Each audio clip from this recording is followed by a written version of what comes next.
السلام علیکم ورحمۃ اللہ وبرکاتہ۔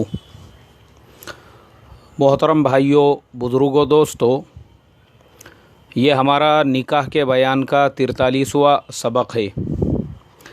جیسا میں نے کل کے سبق میں بتایا تھا کہ جب آپ کو حالت حمل میں اللہ تبارک و تعالیٰ کا زیادہ سے زیادہ ذکر کرنا چاہیے، قرآن پاک کی تلاوت کرنا چاہیے تاکہ پیدا ہونے والے بچے پر ویسے ہی اثرات مرتب ہو، اور اپنی صحت کا خیال بھی رکھنا چاہیے، کھانے پینے کی چیزوں کا بھی اہتمام کرنا چاہیے۔ کسی اچھی لیڈی ڈاکٹر جو گائنوکولوجسٹ ہو اسے دکھا کر اس سے ڈائٹ لکھا کر لینا چاہیے کہ بھائی ایسی حالت میں کیا کیا کھانا چاہیے۔ دونوں اعتبار سے آپ اپنی صحت کا خیال رکھو، اس لیے کہ اللہ نے آپ کو وہ نعمت عطا کی ہے کہ آپ کے زندگی میں اب محبتیں بڑھنے والی ہے، خوشحالیاں آنے والی ہے، اس لیے کہ اولاد ہی وہ چیز ہوتی ہے جو میاں بیوی کے رشتے میں فیویکول کا کام کرتی ہے۔ جیسے فیویکول کا جوڑ اس کو اچھے سے اچھا بھی توڑ نہیں پاتا، ایسے ہی میاں بیوی کے رشتے میں اولاد جب پیدا ہو جاتی ہے اس کے بعد میں چاہے پھر میاں بیوی میں کتنے ہی لڑائی جھگڑے ہو، لیکن اولاد کی محبت دونوں کو علیحدہ نہیں ہونے دیتی۔ پھر وہ اولاد کے لیے ایک دوسرے کی قربانی دیتے ہیں، ایک دوسرے کو برداشت کرتے ہیں، چونکہ ان کو اولاد کو سنبھالنا ہوتا ہے۔ تو اللہ نے آپ کا جو بغیر پتوں کا، بغیر پھلوں کا درخت تھا، اب اس درخت کو ہرا بھرا کر دیا ہے، اس پہ پھل لگنے والا ہے۔ تو آپ کی ذمہ داری بنتی ہے دین اور دنیا دونوں اعتبار سے آپ اس کو پورا کیئر کرے، پورا اپنا اور اپنی صحت کا دھیان رکھے، اور جیسا میں نے بتایا اچھے ڈاکٹر سے رائے مشورہ لے کر ویسی غذائیں استعمال کرے، اور دینی اعتبار سے زیادہ قرآن پاک کی تلاوت، تسبیحات کا اہتمام، اور برے اعمال جیسے ٹی وی دیکھنا ہے، سیریل دیکھنا ہے، یا اس کے علاوہ فحش باتیں ہیں، غیبت ہے، چغلیاں ہیں، ان تمام باتوں سے اپنے آپ کو بچانا چاہیے تاکہ پیدا ہونے والی اولاد ان تمام خرابیوں اور برائیوں سے محفوظ رہے۔ اب وہ دن آ گیا ہے جس دن آپ کو اولاد ہونے والی ہے، تو بہتر یہ ہے کہ آپ اپنی نمازوں کا اہتمام کر کے سورہ یاسین کی تلاوت کر لے، اس سے پہلے اللہ سے دعا مانگے۔ اور جو شوہر ہے اس کے لیے بھی یہ بہتر ہے، بجائے وہ ہاسپٹل میں کھڑا رہ کر انتظار کرنے کے، اگر وہ ایک دن کا نفل اعتکاف کرے اور لڑکی کے بھائی، لڑکی کے والد وغیرہ وہ اپنے بچی کا دھیان رکھے، اور لڑکے کے بھی جو والدین اور رشتہ دار ہے وہ وہاں پہ موجود رہے، لیکن شوہر اپنے بیوی اور اپنے بچے کے لیے ایک آدھ دن کا اگر اعتکاف کرے، اللہ تبارک و تعالیٰ سے دعائیں کرے اور اللہ سے ان کے لیے خصوصی مدد مانگے کہ اے اللہ، تو نے جو مجھے پھل عطا فرمایا ہے، جو نعمت عطا فرمائی ہے، اب اس کے دنیا میں آنے کا وقت آ چکا ہے، ایسی حالت میں میرے بیوی کی پوری حفاظت فرما، ہر شر سے، ہر فتن سے، اور میرا جو پیدا ہونے والا بچہ ہے اس کو بھی شیاطین کے شرور سے محفوظ رکھنا، اس کو بھی بری نظر سے محفوظ رکھنا، اس کو بھی ہر قسم کی بلا سے، آفت سے، کمزوری سے محفوظ رکھنا، تو اسے اچھا صحت مند بنانا اور بیماریوں سے بچانا۔ اس لیے کہ آج کل ہمارے زمانے میں ویکنیس، اور بچے پیدا ہوتے ہی ان کو 2 3 دن کانچ میں اور پتہ نہیں کہاں پہ رکھا جاتا ہے۔ ریزن یہ ہوتا ہے کہ پیدا ہونے والا بچہ کمزور، وزن میں کم ہوتا ہے، اور 2 وجوہات اس کی ہوتی ہے۔ ایک تو یہ کہ عورتوں کا پریگننسی کے پیریڈ میں اپنی صحت کا خیال نہیں رکھنا، اچھی غذاؤں کا استعمال نہیں کرنا، بچے پہ دھیان نہیں دینا، کسی اچھے گائنیکولوجسٹ سے جا کے نہیں ملنا، کسی ڈائٹیشین سے ڈائٹ لکھا کر نہیں لینا، یہ وہ تمام خرابیاں ہیں جس کی وجہ سے آج کل بچے کمزور پیدا ہو رہے ہیں۔ تو اس کے لیے ماؤں کا کام ہے وہ پہلے سے یہ دھیان رکھے، اور باپ اللہ تبارک و تعالیٰ سے ایسی دعائیں مانگے۔ اللہ نے آپ کی دعا کو قبول بھی کر لیا، اور ماشاءاللہ اب بچہ پیدا ہو گیا۔ بچہ پیدا ہونے کے بعد ہماری شریعت کہتی ہے سب سے پہلا کام اس بچے کے سیدھے کان میں اذان دی جائے اور اس کے بائیں کان کے اندر تکبیر پڑھی جائے، اس لیے کہ دنیا میں آنے کے بعد اس کے دل، اس کے دماغ، اس کے کانوں میں پہلا لفظ یہی جانا چاہیے، اللہ اکبر، اللہ اکبر، اللہ تبارک و تعالی ہی تیرے پالن ہار ہے، اللہ تبارک و تعالی ہی سے اب تجھے تعلق کو جوڑنا ہے، اور اللہ کی ہی وہ ذات ہے جو یہ پوری کائنات کے پالنہار اور پوری کائنات میں سب سے بڑے ہے۔ اب تجھے زندگی بھر یہ یاد رکھنا ہے کہ تیری زندگی اسی اللہ تبارک و تعالیٰ کے نام اور حکموں پر گزرنا چاہیے۔ تو اللہ کی بڑائی اس بچے کے دل میں، دماغ میں بیٹھیں گی، اور دنیا کی بڑائی اس کے دل میں پھر پیدا نہیں ہوں گی اگر ہم نے صحیح ڈھنگ سے سیدھے کان میں اذان اور بائیں کان کے اندر تکبیر کو پڑھا۔ اب اس کے بعد شریعت یہ کہتی ہے کہ اس بچے کے 7 دن ہونے کے بعد میں اس بچے کے سر کے بالوں کو نکالا جائے، ان کے وزن کے برابر چاندی صدقہ کی جائے، بچے کا عقیقہ کر لیا جائے، اور اچھے سے اچھا نام رکھا جائے۔ نام کے سلسلے میں محترم بزرگوں، آج مسلم معاشرے میں جو خرافات، جو بدعتیں اور نئے نئے ناموں کے چکر میں ہم اپنے بچوں کے نام شیاطین کے نام پر، جناتوں کے نام پر، حیوانوں کے نام پر، اسلام اور دین کے دشمنوں کے نام پر، یہاں تک کہ لڑکیوں کے ناموں میں نے دیکھا ہوں کہ دھندا کرنے والی جسم فروش پروسٹیٹس ویشیائیں جو ہوتی ہے، ان کے ناموں پر لڑکیوں کے نام زانیہ، تانیہ، بانیہ، کانیہ، مانیہ اور پتہ نہیں کیا کیا رکھے جا رہے ہیں۔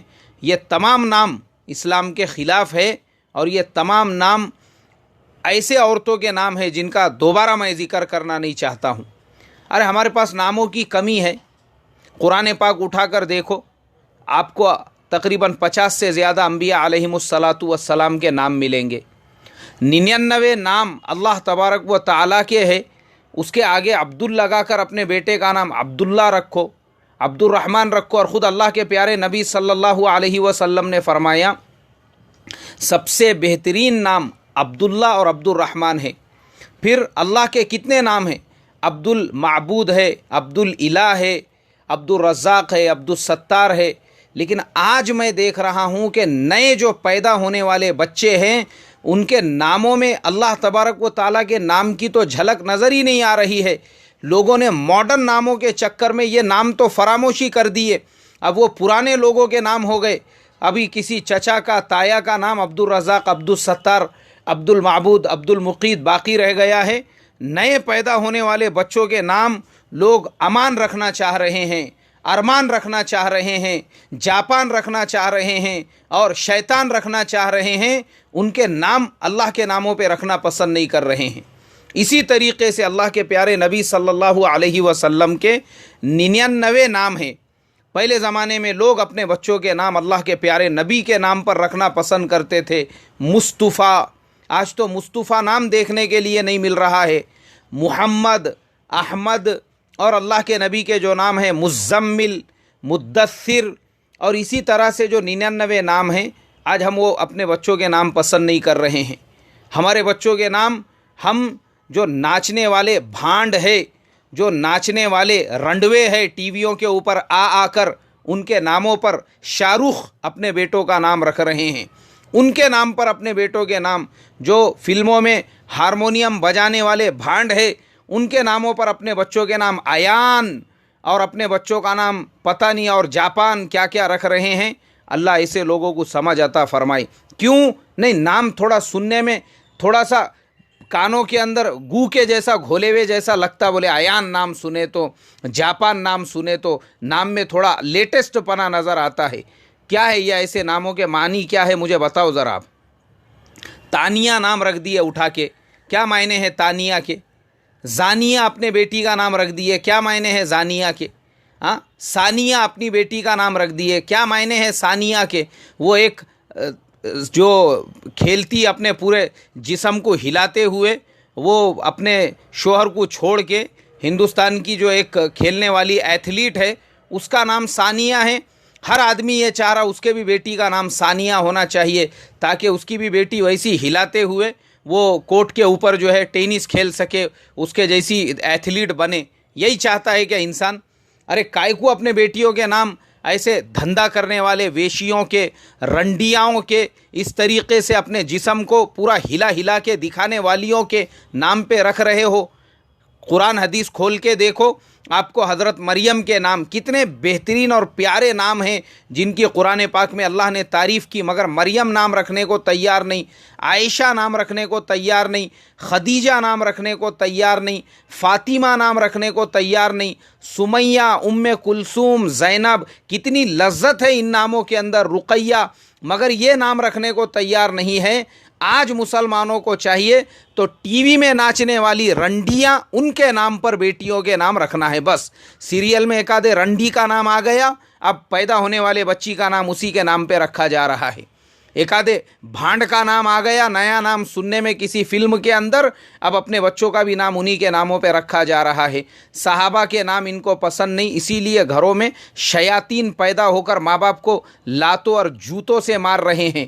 اسی لیے گھروں میں وہ لڑکیاں بھی ویسے اثرات ان کے اوپر پڑھ کے وہ دھگڑوں کے ساتھ بھاگنے کے دھندے کر رہی ہے، اور غیروں کے ہاتھ تھام تھام کر اپنے گھروں کو چھوڑ کر اسی لیے جا رہی ہے۔ ان کے نام ہم نے صحابیات کے نام پہ نہیں رکھے تھے، ان کے نام ہم نے جو قرآن میں نام مذکور ہے ان کے ناموں پر نہیں رکھے تھے۔ اس کے لیے اپنے بچوں کے نام رکھنے سے پہلے ارے قرآن کے نام پہ رکھو۔ ہمارے سے اچھے، ہزار گنا اچھے وہ یورپ کے رہنے والے، وہ آسٹریلیا کے رہنے والے، انگلینڈ کے رہنے والے، وہ انگریز، وہ کرسچن، جو لوگوں کا فیشن ہم لوگ اختیار کرنے کو ایسا سمجھ رہے جیسا کہ ان کے جیسے ہم ماڈرن بن گئے، لیکن تمہارے سے اچھے ہیں وہ، اس لیے کہ کم سے کم انہوں نے آج بھی نبیوں کے ناموں کو اپنے ناموں کے اندر زندہ رکھا ہوا ہے۔ دیکھو وہ کرسچنوں کے گھروں میں آپ کو نام ملیں گے ڈیوڈ، ابراہم، آپ دیکھتے ہوں گے نا آئی پی ایل میں جو کھلاڑی کھیلتے ہیں ان کے خود نام کیسے کیسے نام آپ کو ملیں گے، لیکن آپ کو ان کی تاریخی پتہ نہیں ہے۔ ڈیوڈ ملر، یعنی ڈیوڈ کس کا نام ہے؟ ڈیوڈ حضرت داؤد علیہ السلام کا نام ہے۔ ابراہم یعنی اتنا بڑا کھلاڑی ہے جو وہ اے بی ڈیویلیئرز جس کو کہا جاتا ہے، اس کا نام کیا ہے؟ اس کا نام ہے ابراہم بنجامین۔ بنجامین یعنی بنیامین، ایک نام میں دو نبیوں کے نام ہیں اس کے، ایک حضرت ابراہیم علیہ السلام کا نام ہے اور دوسرے ان کے پوتے بنیامین کا نام ہے۔ یعنی اس طریقے سے نبیوں کے ناموں سے ان کو اتنی محبت، اور ان کے علاوہ بھی جتنے کھلاڑی ہیں، آپ کو کیا لگتا ہے یہ کس کے نام ہیں؟ جان، اسمتھ اور مائیکل، اور یہ جتنے بھی نام ہیں یہ تمام نام انبیاء کے ناموں پر ہے۔ اور حضرت عیسیٰ علیہ السلام کے جو ماننے والے تھے، جنہوں نے ان کی خدمت کی، جو ان کے حواری تھے، ان کا نام تھا سائمن، ان کا نام تھا، اس طریقے کے نام ان کے تھے۔ اور یہ نبیوں کے نام انہوں نے اپنے گھروں میں زندہ رکھے، اتنی محبت ان کو نبیوں کے ناموں سے کہ وہ اپنے بچوں کے نام نبیوں کے نام پر بائبل میں دیکھ کر رکھتے ہیں، اور ہم مسلمان اپنے بچوں کے نام قرآن میں دیکھنا چھوڑ کر ٹی وی سیریلوں میں دیکھ کے رکھ رہے ہیں، غیروں کے نام پر، بت پرستوں کے نام پہ۔ یہ ان کے گھروں کے نام ہیں جو آج ہمارے گھروں کے اندر آئے ہیں۔